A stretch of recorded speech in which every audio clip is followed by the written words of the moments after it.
Welcome to the Harvesting Wisdom podcast. Together we explore the vast landscapes of life, delving into the rich soil of experiences, sowing the seeds of curiosity, and harvesting the profound wisdom that each episode unfolds.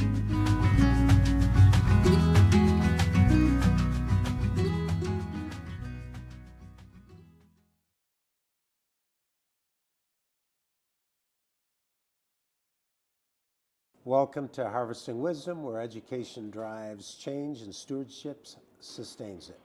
With over 500,000 views and 38,000 subscribers, our global audience joins us to explore the front lines of sustainability.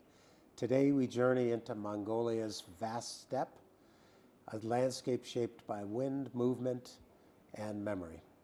My guest, Batbunyan, okay, I just told you I'd mess it up. No, it's fine. Batbunyan Batchal is a geographer and a researcher at the Center for Nomadic Pastoralism Studies, whose work explores how traditional herding communities navigate change and shifting climate. Former director of the Mongolian Institute of Geography and visiting scholar at Oxford, Cambridge, Colorado State, University of Arizona. Oh, you've been down to us. Okay. Batbunyan has spent decades studying the delicate balance between people, land, and livelihood. His insights echo urban farming's education ethos, stewardship, regeneration, systemic transformation, principles that guide both herders and global sustainability advocates alike. You can tell I didn't read that. I didn't write it, but I've read it, so we're good with that. Thank you. It's thank really you nice. for being here today. I love having you. And again, guest host for the series here in Central Asia is Diana Kruzman, a journalist. And I'm going to just get started with you telling me about your upbringing. How did you get going? You're a PhD, but where did you start? Did you grow up here in Mongolia and go to school here? I'm originally geographer, human geographer. Okay. So, and grew up in the countryside, and then we moved to Ulaanbaatar. This is capital of Mongolia, where I graduated from the university. Okay. And it's just before the transition started in Mongolia, when we had the socialist system and moved what we call nowadays market economy. Mm-hmm. So I've been trained basically oriented on socialist kind of research approach. And then this big transformation started, and I started thinking about what to do as a researcher. And my first interest was how to improve the livelihood of herders, the community with whom I'm lived for my life. And first I thought that mapping of rangeland, giving advice how to maintain it, mobility is crucial. Mm-hmm. That's why I started to work with the community, helping them, because it was period where everything chaotic. A lot of people moved out from city to the countryside due to shutdowning of the factories, jobless people was. And also privatization started, everybody looking for source of income. And one of them was animal husbandry. So that's why people moved. So you have a community who are group of people who are lived forever from this animal husbandry, and you have people who are believing the knowing, however, they came from the city. And so I tried to help them what you call participatory way to draw them how to better way to land manage. Mm-hmm. And then gradually this skill, knowledge was been useful. However, I found that mapping, participatory way acting is not enough. You have to create some way to help it financially also. So that's why I was become more kind of working with donor organizations and also filling some gap of knowledge. What does mean community-based natural resource management approach? And through this process of learning and working with herders, I got some experience, and then gradually I realized that just to studying and conducting some development project, it's not enough. You have to create some group of people who are willing to work together on various topics which is related with the animal husbandry. I'm talking about how to improve land management, how to reduce the poverty, which is the social economic aspect, also environment, about how to teach herders, especially new herders, about plants, or how to teach them to find it water resources. So etc. kind of topic becoming crucial, and during the process of doing some project, I met a lot of colleagues, similar kind of young people who are anxious to help it, herders, and that's why we created this organization so-called Center for Nomadic Pastoralism Studies, which purely try to help them. Beside of the research work, of course, we tried to organize some trainings, and trainings was various of research topic. However, I was very happy to conduct small training, living countryside, teaching what does mean being pastoralist to children, kids who've been dropped out from the school. So in early 90s, when we transferred to the market economy system, a lot of parents took away from the school children because there was been shortage of labor, which used to be in the past government provided. And those children been dropped out basically from primary school, primary classes. And then they didn't know what to do, how to deal with this new environment. So we tried to show them, you dropped out, but you're skillful.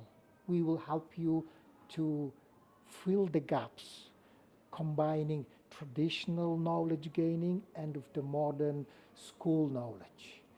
And so we, based on the herders, organized a small school using the dwelling house, what we call gear, and we invited parents to be part of that teaching because they could come to them and show what skill needed, how to identify certain plants good for animal. And so it's like process of learning, same like in a school, but maybe very simple, the way parents become a teacher. You began with adaptability. Exactly. So that was my kind of one of the good projects which I did it. But beside of that, of course, we did a lot of projects which nowadays can be called coping with the natural disasters, or how to improve the land management, because mobility becoming less than in the past. So those kind of training we try to conduct, and sometimes it's work, sometimes it's not. It's you need to spend a lot of time. It's time-consuming process. Right. Especially nowadays becoming important in sense that we are in a period when those people who dropped out from the school, they came on the age where they need to be able to make decisions. So I'm Productive. talking about if in 30 years, 30 years, basically 30 years ago, the kids nowadays is already around 50s age. And those people are core of the society of nomadic. No. And for them, still they're missing some knowledge. Knowledge in sense of not just of the how to survive, but how to adopt it to the new environment, economic, social environment, special environment becoming important. We have a frequent what you call Dzud. Ah, Dzud. so Dzud. This is begins with a D. D-Z-U-D. yes, and this is conditions which people facing in winter, where you have a very cold weather condition. It could reach up to minus 40 degree, 40, and could be situations when all pasture around is covered by snow, and animal have a difficulties reach to remaining dry grass. And sometimes those deep snow combined several layers of ice and snow. So it's a permafrost, really. But How deep does it go? it could go, if you stand yourself, it could be over 1 meter. Wow. So 3 feet. So how do you get access to plants or roots when you're basically the soil is like hard as a rock, Yeah. right? Tough for the animals. Yes. Well, that is the time when there's no chance to survive. You face that all animal may die. Right. So that kind of environment, it was happens in past, yes. But nowadays, frequency of that conditions getting closer. So let's say in the previous maybe 10 or more than 10, one time was happening this event. Nowadays, maybe every year, or let's say 7 or 8 years at once. I'm talking when I says every year, it's locally. right, So right. Mongolia Microclimates. is very big country. Right. So Dzud could be covered whole country or could partially. So every year, depending of this climate change, what we call, happens in different regions. So you have a region where it could be 3 or 4 years in a row, or you have a region where it's only 1 and several years. So in the past, according to older people, in order to avoid of these big losses, usually people rely on movement. Movement, it's mean to escape from that condition. Right. So in order to know what will happen, all the people look at on star or based on traditional knowledge or how is animal behavior or on the pasture conditions, they're learning and knowing whether will be these Dzud conditions. But it's unpredictable and it's inconsistent. It's predictable. And it can happen so fast, right? If there is possible to predict, because wildlife itself Will tell you. indicating that Okay. this area, let's say gazelle, usually they will leave at that area, which are from their kind of perspective is not useful for graze for winter, to stay in that area. They're escaping. And some older herders observing then is, that is not really kind of a good pasture, or that area. But also nowadays scientists also by observation or using new technology, remote sensing, etc. We also indicating that Dzud happens in area when we had drought. So it's combination. So if you have a harsh drought summer season, probability of having Dzud in that area is increasing. And of course, as I said in the past, herders escaping of that area, escaping by frequently changing the pasture. It could be like per year 20 times changing pasture, and distance between could be 20 kilometers. And in totally per year, maybe over 100 kilometers. So that way, in one hand, they try to escape it, but another hand, through this movement, herders try to make sure that animal gains weight. Right, that's the whole In a point. meat or in a fat. Especially fat is quite important because when in Mongolia, when we don't have enough forage, limited forage on this winter season, animal use fat, which has been gained as a way of resilient of that situations. So it means basically movement is not just changing pasture or escaping, but it's also help to be resilient to the new environment. Unfortunately, nowadays, this mobility, what you call movement, been reduced.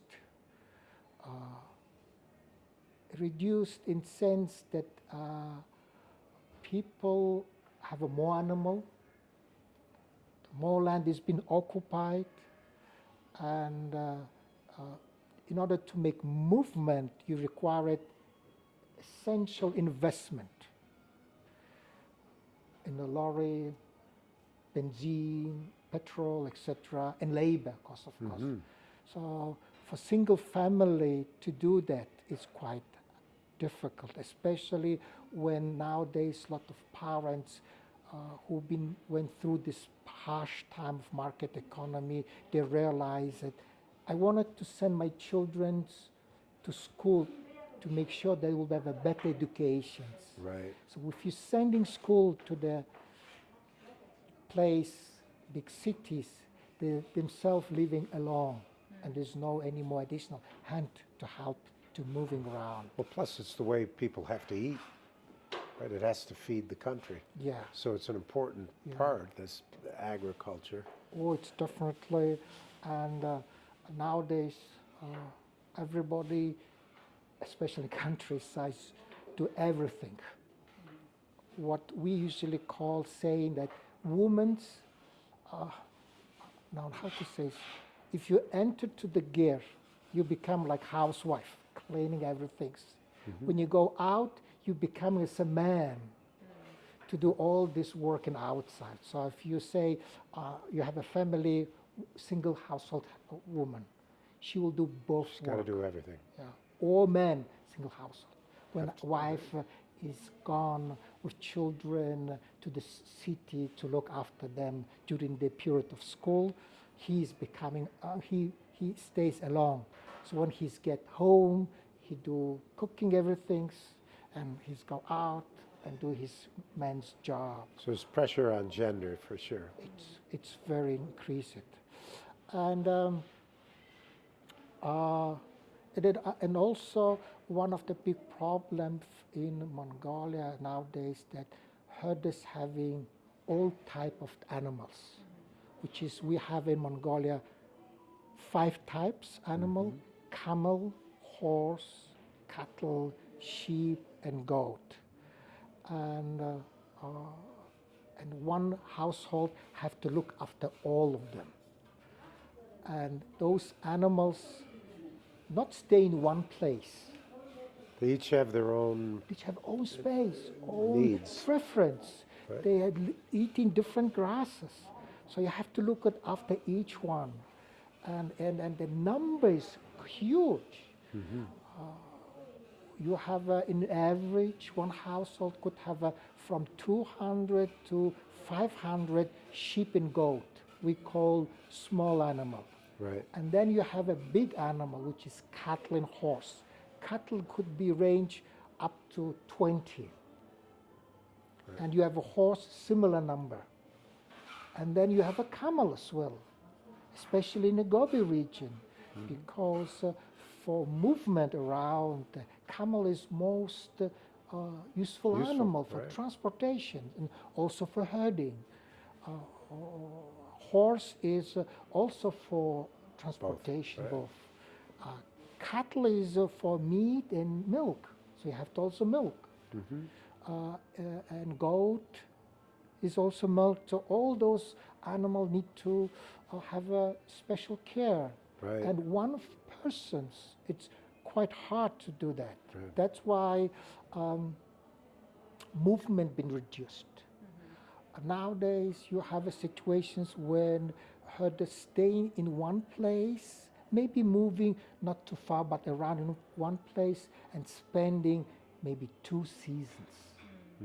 So it's heavy pressure on the pasture. It exhausts that. Exactly. When in the past, people usually stay in one place maximum 20, 30 days. Wow. And they'd have to move.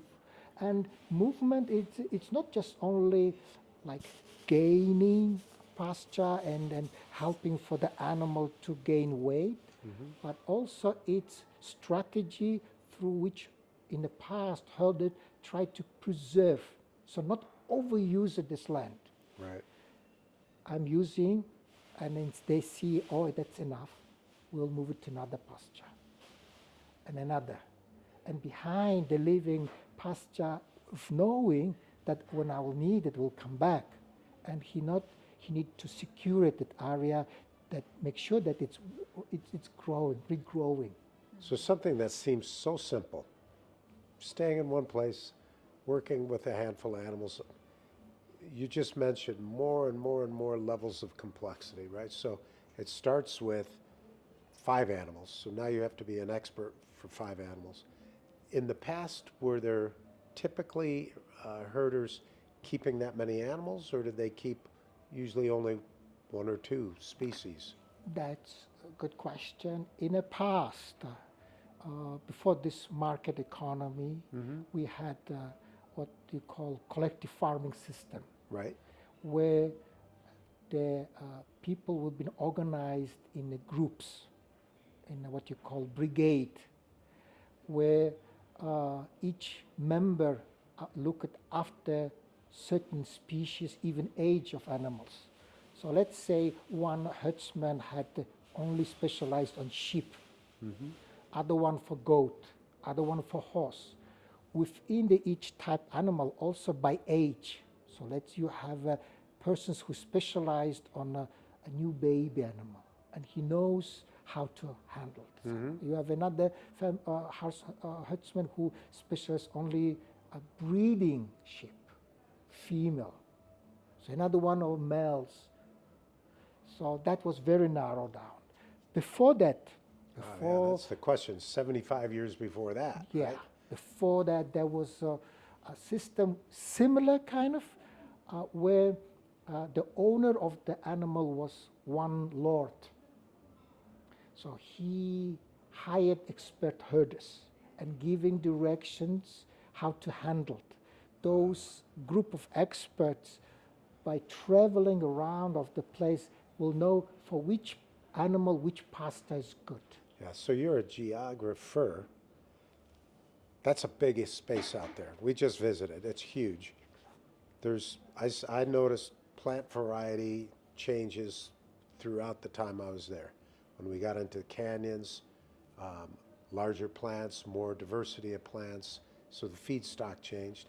Some areas seemed void of any plants whatsoever. So knowing which animal, because the goats are small animals, but they're pretty destructive, right? They'll go for roots and everything. So you have different plant types for different animals, but you have different regions for those animals. So if you're trying to maintain 5 different animals and you're only in one particular area, it may not be the best suitable conditions. You spotted the right point. That's right, exactly. So in the past, as I said, there was been big, vast movement where different animal, different directions was moving. Nowadays, you have a case when family needed all those animal in order to diversify source income, and the keeping in one place. And that's why you're leading to the problem what you call overgrazing, and then also desertification. But this problem of this, from my perspective, I would explain not only because of climate change. Like you said, in the past, we had big area where people knowing which pastures good for what. In a Gobi, mainly herders had goat and sheep, no cattle, because as we know, cattle, they graze using thorn to eat the grass. So in a Gobi, there's no high grasses plant growing and not very density. It usually goes to the northern part where it's more forest steppe region. So in that area, mostly cattle was being dominated. But nowadays, after this market economy, the animal mixed it. So you could have a situations when some herders who live in a Gobi, they said, oh, why I should have only small animal, goat and sheep? I also like the beef, so why not raise the cattle? Understood. And yes, and from that perspective, it's okay for herdsmen, but he didn't realizing that its environment itself not suit for that. And then comes to the point of desertifications. Desertifications is starting because a lot of animals get in one place and gradually this pasture becoming overused, overgrazed, and gradually moving to the north directions, from the south to north. In other words, the human factor and also grazing strategy and climate a little bit, low precipitations maybe, it's affecting on expanding of desert area. And as persons who are looking for the future, what need to be done, I think one of the important is to give it for herders some sort of support from the government to change it, his mindset in a way that you don't need it to have all this several type of animal. Maybe you should specialize it on certains and maximize profit from them. So and in Europe, let's say, you have a lot of America also, you have farmers who are specializing on cattle. They're not having side horses or goat or sheep. They have it just on cattle, and they're looking for certain breeds which high productivity have. Right. Mongolia need to go in that direction, but I don't mean that we should completely change it, the breed of animal, because there is a lot of attempt from our government to bring hybrid animal to Mongolia, especially for milk. But the animal which is with the high productions not always can adapt it to this harsh environment conditions. Right. So it's minus 40 degree, plus 40 degree up to 40 hot, winter shortage of forage. And this hybrid animal who's producing the milk always need to be provided not only forage but also warm water, and it's mean labor cost. And is it really we needed those kind of productions? It's questioned. Not in sense of that useful or not, in sense also, is this also changing tradition? Right. This farming, modern farming with the hybrid, need to be they need to move. they could stay in one nice warm barn and bring fodder and keep. But this whole heritage culture, changing of pasture, movement, learning how to graze, how to even handle horse as a transportation animal, it may disappear.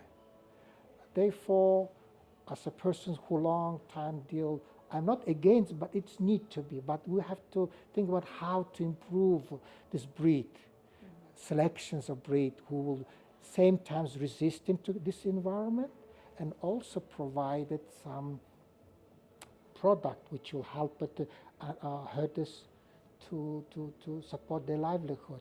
Therefore, some of herders already understanding and trying to specialize it at what you call kinship-tied groups. Let's say parents, since the physicality quite difficult, they will maybe milk at cattle and stay in a place. You have a boy who's physically strong. He's interested in horse. He will take some of horses of other group and look at after animal. You have another group family. I will look at for sheep and goat and move around and sharing labor. And that kind of attempt existed. However, it's still weak. When I say it's weak, it's mean a lot of legal aspect need to be helped them. Right. Especially on term of the land right, land tenure.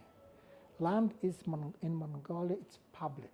Right, it's not private at all. Everybody wanted to move, and the other guy says, I wanted to preserve that for my animal, for secure it, for winter. The other says, no, you cannot do it, it's public. We have to share it.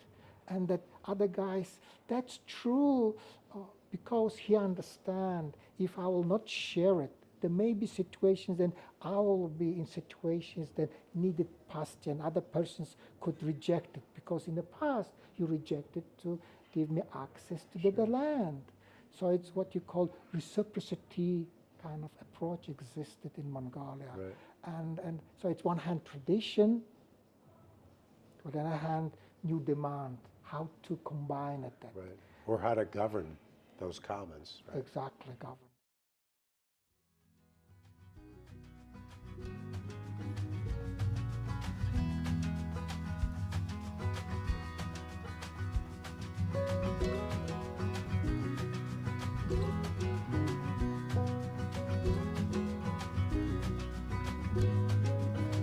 Thank you for joining the Harvesting Wisdom podcast.